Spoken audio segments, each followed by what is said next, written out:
All right, good evening, everybody. This is Rob and Jordan, and we are back once again for Archangel Inc. Live number 53 tonight. Welcome. How are you, Jordan? I am great, Rob. Excited about this one. I think there's some good information here, so excited to talk about this one with you tonight. Yeah, definitely. All right, so let's just jump right in here. Tonight's topic is going to be the pros and cons of print on demand versus offset printing. So it looks like I actually skipped my first note here, which is offset printing versus print on demand. So this is something we were talking about a little bit, and actually we're chatting with Christy, our coordinator, and she inquired, what is offset printing? I haven't heard that term before, and it's a term that you may be familiar with, you may have come across before. Mm-hmm. The other thing that I hear it referred to sometimes is a print run, but yeah, the first note that I have coming up here. Actually, we're starting with what is print on demand. So, Jordan, any thoughts as we get started here? Yeah, print on demand. So you've probably seen this, especially if you're new to the self-publishing game. You've come across these things. Okay, print on demand. That's an option I can do. Maybe I'll look into that. And I think it's becoming more popular and more widely known. But for me, when I was first getting into this, I was like, I don't know what print on demand is. You think when you're an author, you just picture having to have, stockpiles of books in your closet. I have to have a couple hundred books at a time. If someone places an order, I have to package it myself potentially and send it out to people. Print on demand gets rid of all that. You can still have your own author copies, but as far as sales go, and this is even beyond Amazon as well, that you can do. There's different companies you can hook up with that will do this for you. They will, as soon as your book is ordered from Amazon or wherever you're going to publish it on, that book goes into printing. So once the demand is there, once someone says, yeah, I will spend money on that book, your book goes into digital production, and then that book is shipped out. Now, it depends on how, the shipping speed that you choose, but for the most part, it's a quick thing. It's not a week. It's not a couple weeks where it has to be made. Luckily, we have the technology now that if someone orders your book and they have some good shipping options, they can get it pretty quick. It's pretty cool service as far as things go, because then there's no reason to have stockpiles of books. And we'll get into more of the pros and cons a little bit beyond. But I think it's a really cool technology, and I'm thankful as an author to be writing now when this option is available. Yeah, absolutely. I mean, the stereotype, I think Dale has shared this story before of, it's like that weird uncle who just had some quirky interest and he's got his, corner of his garage set up for books because he self-published, a few years back. And you think, okay. But the reality is, as you mentioned, with print on demand publishing, you can print when there is a demand for it. So when somebody says, here's my credit card or here's my check or whatever, I want to place an order for this book, and you say, no problem, we'll fulfill it on that basis, rather than having to do a bunch more or less on spec and then have them waiting on hand for, hoping for you to hope that somebody's going to order some of it and deplete the topic, or deplete the reserves from your stockpile. So yeah, let's jump right in. The first section here is what is print on demand. So I just have a couple of notes, and it is the most common and familiar to self-publishing authors. So if you're using it these days, if you're on Amazon, KDP, or Ingram Spark, or elsewhere, you're probably familiar with print on demand. That's going to be what the fulfillment is for most of your production. And just in terms of the technical side, it uses digital ink, either liquid ink or laser toner, to produce. So that's one of the distinguishing marks. It's actually a digital production rather than a sort of traditional printing press style production, which we'll get into in a moment here when we're describing offset printing. So anything else that you wanted to say on that front, Jordan?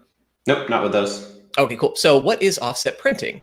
Offset printing, this is kind of cool. I'd been familiar with the term, but I didn't realize that it was synonymous, and that is offset printing is sometimes known as lithography. And again, when it comes to self-publishing and creating an offset printed book, sometimes it's known as commissioning a print run or ordering a print run. So you order usually a minimum number of copies. It might be 250, it might be 1,000, it might be several thousand, but you're creating a print run of that number and producing them generally all at once. Another element here of why and how it's used, it uses aluminum plates to transfer an image or text onto a rubber blanket, which is then rolled onto a sheet of paper. And these plates are typically 4 colors, cyan, magenta, yellow, and key, otherwise known as black.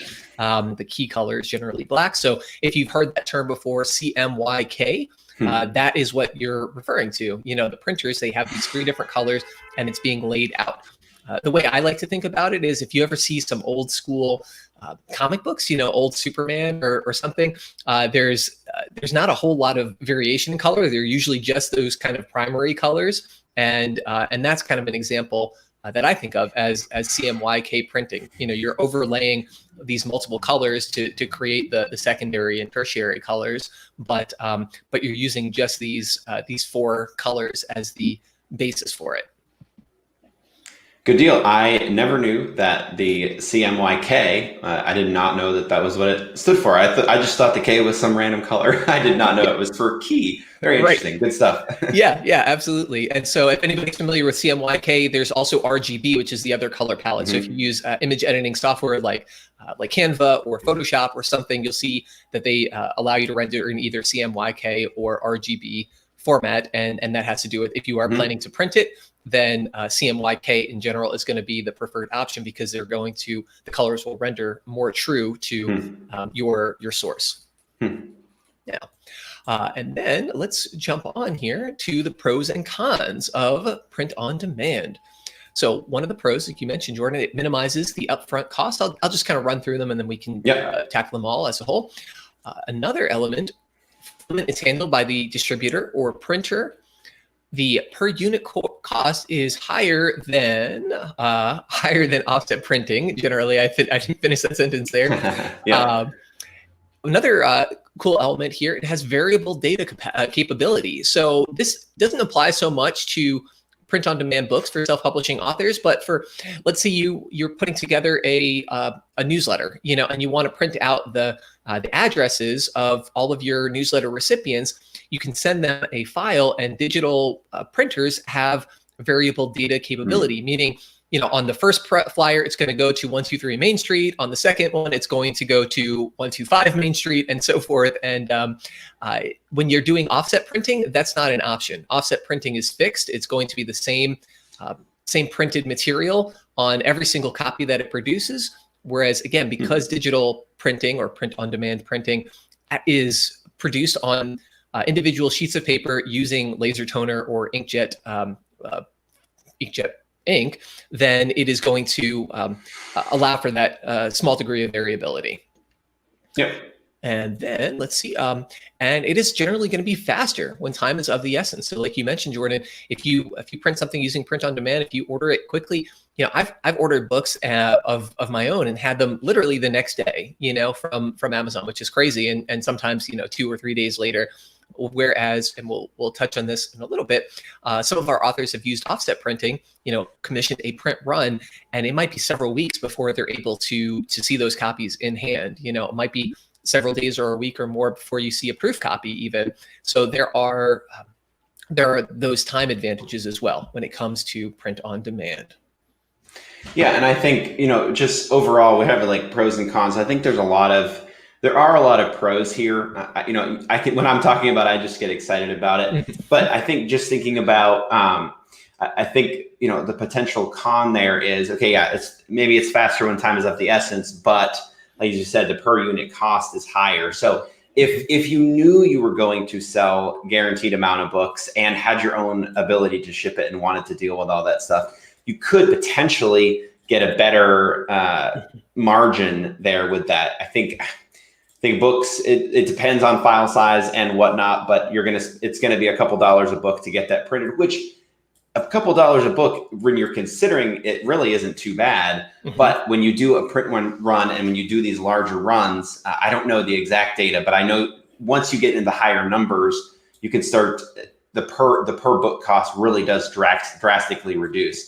So it's one of those things. If you know you're going to sell a bunch, you don't necessarily want to spend the highest total and print it all on demand. because at that point it doesn't have to be on demand. You're kind of, you're foreseeing that need versus, hey, I'm really not sure what the need is going to be, so I'm going to choose print. I'm going to choose it to be print on demand. Therefore, no matter what happens, I'll be covered. But then you still are paying that, maybe not premium, but you're still paying that higher rate because it's per book. Right. Exactly. Yeah. No, that's a good point. If you do have a sort of established audience or a fixed demand that you're familiar with, then in many cases it does make sense to do a print run, to use offset printing, produce those number of copies. I mean, with offset printing, and we'll talk about this coming up in just a moment here. One of the advantages is once you establish that initial run, once you've created those plates in order to do the printing, the per unit cost just continues to go down until it's basically more or less at cost for the paper. Creating that initial set of templates and these plates in order to produce this, that takes a little bit of time, and that takes some energy, that takes money and investment. So it might cost you the same amount to print one copy using an offset print run as the first 200 copies. However, after that point, the price is going to go further and further down. Whereas when it comes to digital printing, the price is more or less linear. So it's not going to scale down for you, as time goes on. I mean, one example would be when it comes to audiobook production. The more hours of recording you have to do, the more the cost is going to be. It doesn't scale in the way that a Kindle or a paperback book might, if you're thinking about formatting and time involved. It's not like you can set up one set of templates, in InDesign, and that all of your headers and all of your pictures are going to look a particular way, whether you use one header or one type of chapter header, or 100, or one image, or 100. However, when you're doing audiobook production, you have to read that material. The narrator has to record it, and somebody else has to master it. It's going to be basically a fixed cost all the way through. So, at a certain point, it's going to be more cost effective to use a print or an offset printing strategy. If, again, as you mentioned, you have the volume there, if you have the demand there, that's sufficient to justify it. Cool. All right. So moving on, let's talk about the pros and cons of offset printing. I think we covered probably a little bit of this, but we'll just run through them. So it is high quality and high color fidelity with consistent reproduction across many copies. In general, it's going to be just a higher level of production. All of that investment in creating those plates means that each copy that you get is generally going to be quite good, whereas it might be a little bit more variable when you're printing from inkjet printers or toner printers, in a print-on-demand facility. Yeah, and Rob, I'll add there. I mean, I've had experiences. I think you had a recent experience with some of my books that I shipped to you. Print-on-demand books. I don't know whether it's Amazon or whether it's specific things, but they do have a tendency where they can potentially be messed up. I had a few books once that were, the text was slightly shifted, and I'm like, oh man, that's not really, I don't want that. Like, I don't want my book shipping to people, and then someone gets my book, potentially leaves me a 1-star review because my text is shifted and it's weird to read. You would hope that doesn't happen too often. But I've seen it happen a few times, and it's just one of those things when I'm not potentially the middleman there, if it's being shipped right from Amazon to my customer, for the most part, unless I get that 1-star review, I don't know. They could get the book and return it, or just get it and be like, I can't read this. This is garbage. And they throw it away, and then, they don't get their money back and whatever, but I never know. It's just one of those things. You hope that the quality is there, but I've seen where it's not. At times. So I think that made me think of that when you're saying high quality, because for the most part, if you're printing off 1,000 books, you're going to want to make sure that it's good. So you're going to have those. I don't know if they do initial test runs. I've seen ones before where I've had to upload in print runs. I've had to upload and just double check everything. You do that with print on demand, but it seems a little bit more robust when you're doing it in the print run, because they don't want you to turn around and say, actually, this isn't how I wanted it. Well, you're out of money then for those 1,000 copies. What do you do with those? Do you sell them as is, or was it a potentially big issue? So yeah. Yeah, in many cases they'll have a some sort of contract. When you approve the proof, it is in offset printing. It's supposed to be that, and if they mess up, then they're in breach of contract, and they don't want to have to reprint 1,000 copies. So there's a different sort of incentive there. And on that note, I'll share with you with the audience here. I don't know if you can see it very much, but this is Jordan's book, and looks good on the front. Looks good on the front, and then the side just a little bit off in terms of the printing. So that sort of thing happens. It's not the it's not the end of the world. And in my case, this wasn't going out to clients or anybody besides me who's already seen it and is familiar with it. But it was something. And I'll mention as well. There was an issue. A client that I'm working with currently, he ordered a number of copies of his book from Amazon. He has listed on KDP, and one of them was printed with the text upside down. I think either the cover inverted or the interior inverted or something. Yeah, and he said, "Hey, what should I do? Do I just chalk it up to a loss?" I said, "No, definitely let them know.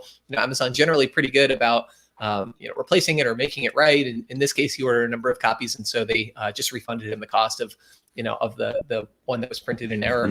But yeah, there these sorts of things happen. It's not the end of the world, and probably when you're looking at, even if it's a 1/10 of 1% rate, think about how many thousands of books that are printed every day. You may yourself not be ordering thousands of books, but some throughout the Amazon ecosystem, there definitely are. So 1 out of 1,000 might have some sort of funny thing going on, and that's just part of the deal, and that's to be expected. But yeah, great point. All right, moving on. There is with offset printing a greater choice of paper stocks and trim sizes. So that's if you have something in particular that you're looking for, you might not be able to find it with digital print-on-demand printers. We covered this as well. It is costlier to set up, so investment is going to be front-loaded there. For small print runs, per unit cost can be higher, but the more you print, the lower the per unit cost becomes. So that's quite nice. Another thing, it will typically require an ISBN. Now, some printers will print it without an ISBN, but if you're looking to actually distribute it, if you want to buy some copies and sell them to your local bookstores or so forth, then you're going to have to provide your own ISBN. One of the nice things about places like Amazon, KDP Print, is they will provide you an ISBN that will make it commercially available without you having to purchase it. If you aren't using them, then that is an additional cost that you might want to factor into the offset printing equation. And typically they require a higher minimum order size. So again, that has to do with the upfront cost that is front loaded. If it is going to cost them basically the same amount to make you one copy as 250 copies, then they're going to charge you, and you're going to have to do that 250 or 500 or 1,000 copies initially. So okay, any other thoughts on any of that, Jordan? The only other thought I had with that is it's a potential pro and con for both. When you're thinking of, you got that book from me that was printed off the side, but the other ones were okay. Right, so it was exactly. just that one book. When you're considering if something were to go wrong, whether it's a breach of contract that they can fix, it's still a pain, or whether it's something you messed up, and then you're like, oh man, like I have to decide whether to move forward with these.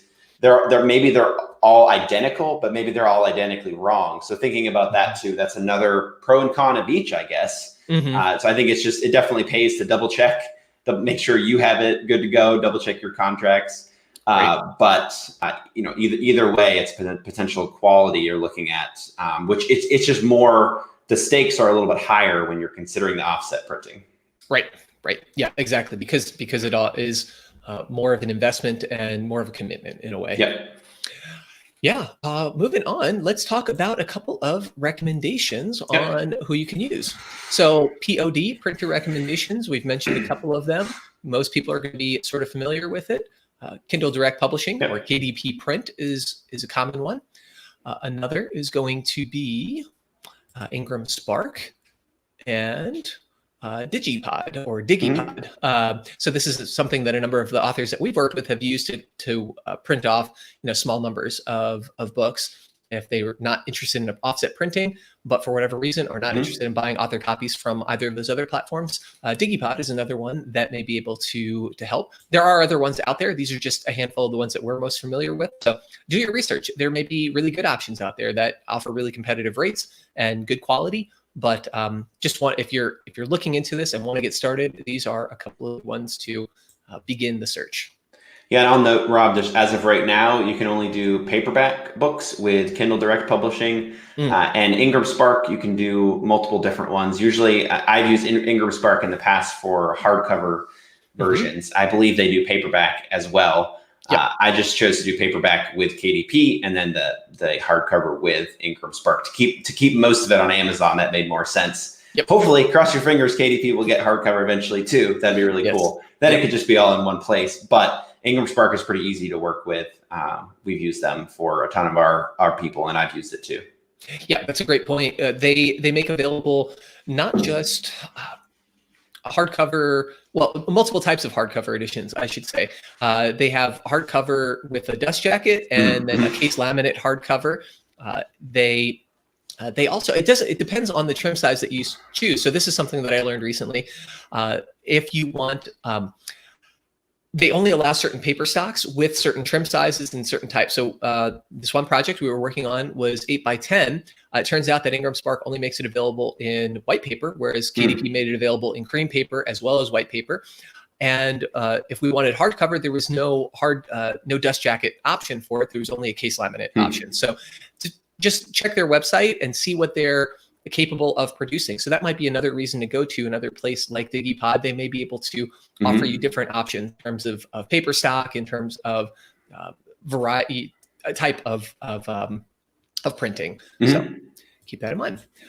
Then we're going to go to offset printer recommendations. So again, there are lots of good ones out there. These are just a couple that I've come across. The first one here is Star Print Brokers, and we do have an example of a Star Print Broker book. This is from an author that we worked with, Mandy Bloom, and it's called Real Food Recovery.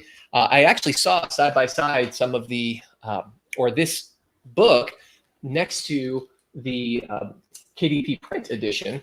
And the quality is really stark. It is very sharp here. The gloss on the paper is stronger and more distinctive. The paper weight is a little bit heavier, and the color saturation is a little bit better. So I think I just feel really confident in this holding up over time.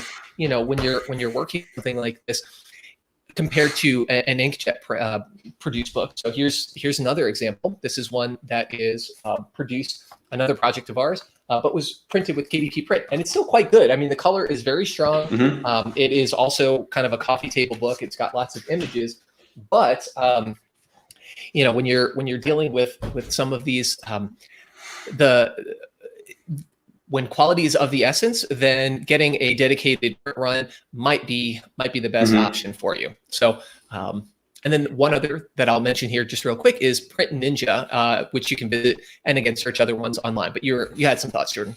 Oh, I was just gonna throw this question out there. I think KDP print and maybe Ingram Spark as well generally have less options as far as what to choose on there, as far as like size and paper. I know, especially paper quality. I think it's just less because if you're thinking like print on demand, they want it to be a more streamlined process where there's not all kinds of tons of different ways that these books could be together. Right. Because in some ways, that's at least how it is right now. That's in our benefit too. You'd hope that would help the errors be minimized and have it be an overall simpler process. Okay, maybe there's only a few options in there.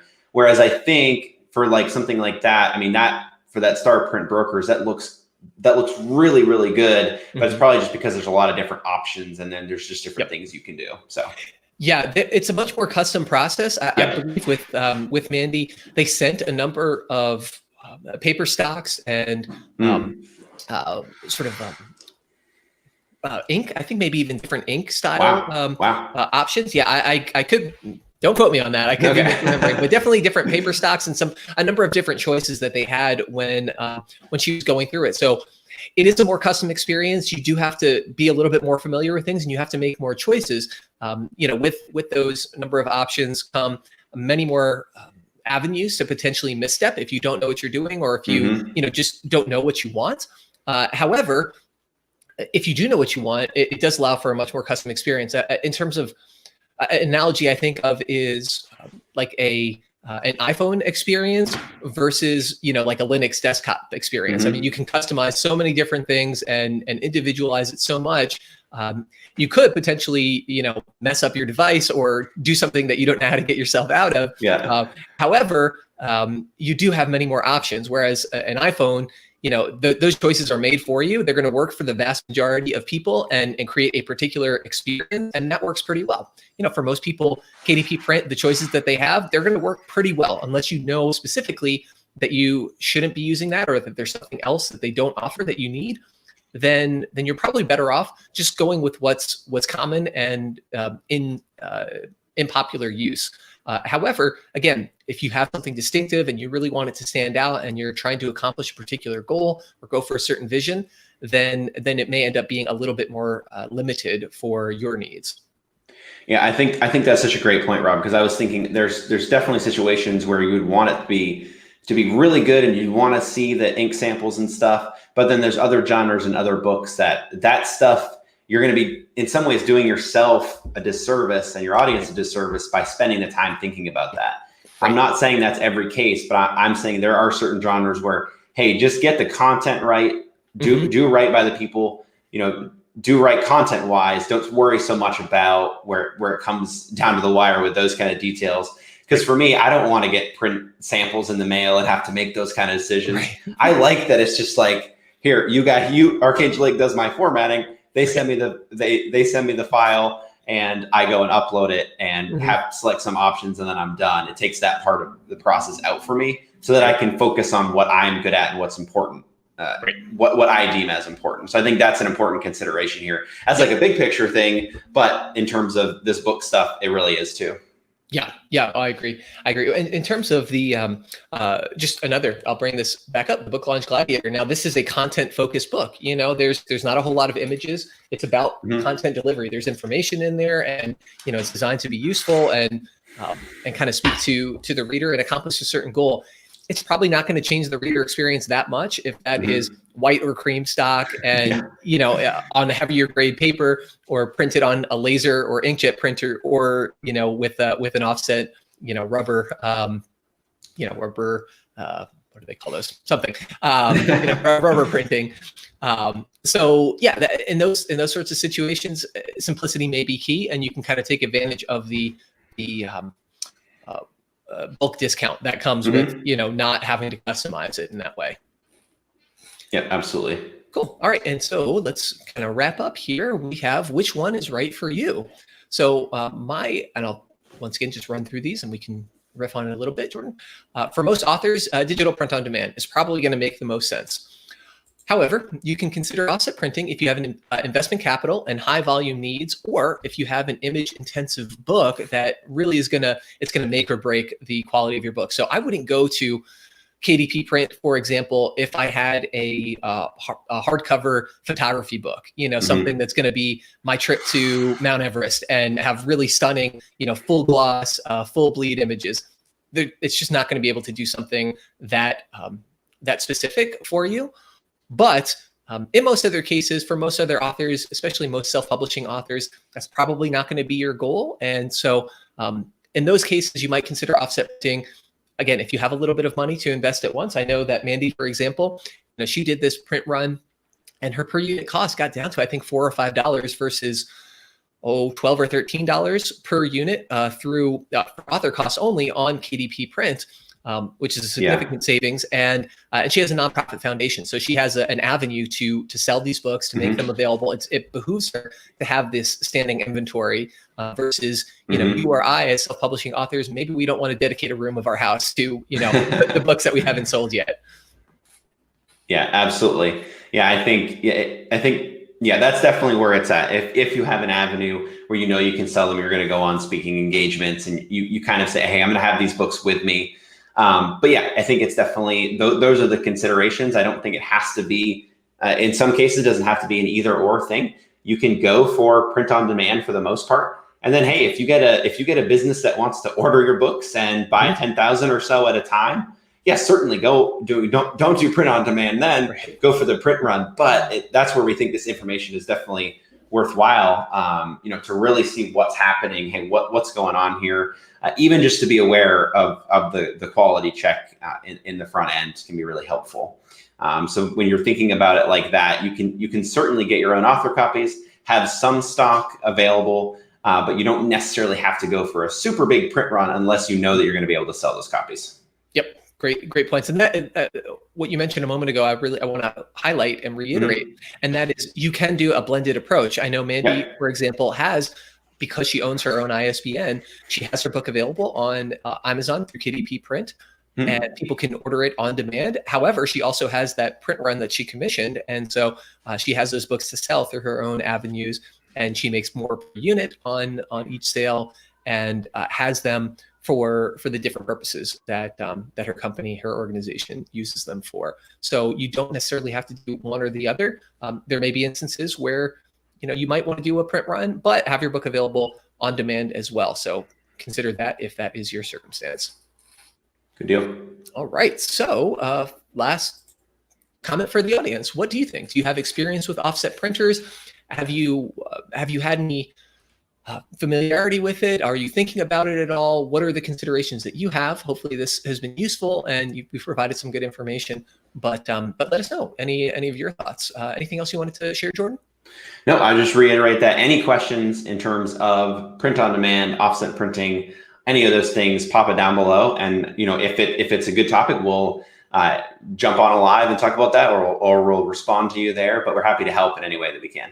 Yep, absolutely. And then one last thing, since we did have Christy in the audience saying hello, she also mentioned regarding CMYK, the colors on the original cover design may not appear as vibrant on printed paperback cover versus digital and Kindle when you upload to PDF or JPEG. So bear that in mind when you're creating something for the digital environment. RGB, it sounds like maybe the way to go. CMYK may be a little bit muted and less color true if you're going to be consuming it on a digital device rather than on a printed device afterward, or on a printed edition afterward. So cool. Thanks, Chrissy. Yeah, great information. So yeah, thanks everybody. Feel free to like, comment, subscribe. Let us know any of your thoughts or questions, or how we're doing and what you want to know more about. And we'll look forward to seeing you folks next time.